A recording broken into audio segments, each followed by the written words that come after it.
ഈശോ മിശിഹായ്ക്ക് സ്തുതിയായിരിക്കട്ടെ. വിശുദ്ധ ഫ്രാൻസിസിന്റെ തിരുനാളിനായി നാം ഏറ്റവും അടുത്ത് ഒരുങ്ങിക്കൊണ്ടിരിക്കുകയാണല്ലോ.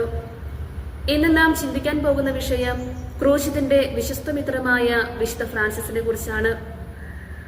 ക്രൂശിതനായ ഈശോയോടും കുരിശാവുന്ന രക്ഷയോടും ചേർന്നിരുന്ന് ദാരിദ്ര്യത്തിന്റെയും എളിമയുടെയും പരിഹാരത്തിന്റേതുമായ ഒട്ടേറെ ഫലങ്ങൾ പുറപ്പെടുവിച്ച മനോഹര ശാഖയാണ് നമ്മുടെ പിതാവായ വിശുദ്ധ ഫ്രാൻസിസ്.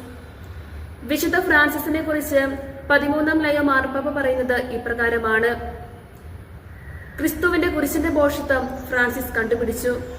ഈ ഭോഷത്വമാണ് ഏറ്റവും വലിയ ബുദ്ധിയെന്ന് അദ്ദേഹം മനസ്സിലാക്കി.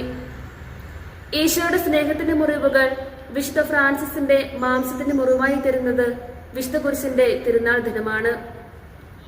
ഇറങ്ങി പുറപ്പെട്ട നാൾ മുതൽ വഴികളിൽ കണ്ടുമുട്ടിയവരിൽ നെടിലിച്ച യേശുരൂപം തിരിച്ചറിയാൻ മാത്രം വലിയവനായിരുന്നു നമ്മുടെ പിതാവായ വിശുദ്ധ ഫ്രാൻസിസ്. കൺമുൻപിൽ ലോകസുഖങ്ങൾ അന്ധകാര വഴികൾ തീർത്തപ്പോൾ ഫ്രാൻസിസ് ഉള്ളിൽ ഒരു കരൾ സൂക്ഷിക്കുന്നുണ്ടായിരുന്നു. അതാണ് ക്രിസ്തുവിനോടുള്ള സ്നേഹം.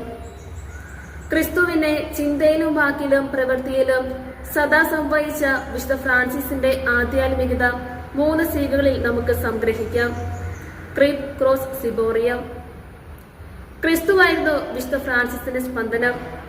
നാം നിൽക്കേണ്ടത് ക്രൂശിതന്റെ പിൻപിലും നടക്കേണ്ടത് ക്രൂശിതനോടൊപ്പവും പകരേണ്ടത് ക്രൂശിതന്റെ സ്നേഹവുമാണ്.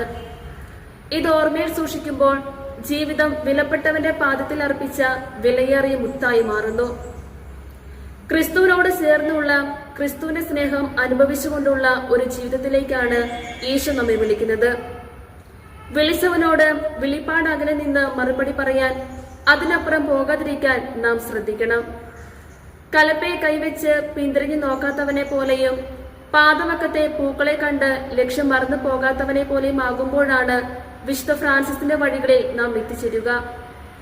മുറിവേറ്റവനോട് ചേർന്നിരുന്ന് മുറിവുകൾ ഏറ്റുവാങ്ങിയ ക്രൂശിതന്റെ വിശ്വസ്തമിത്രമായ വിശുദ്ധ ഫ്രാൻസിസിന്റെ ധൈര്യം നമുക്കും ഏറ്റുവാങ്ങാം.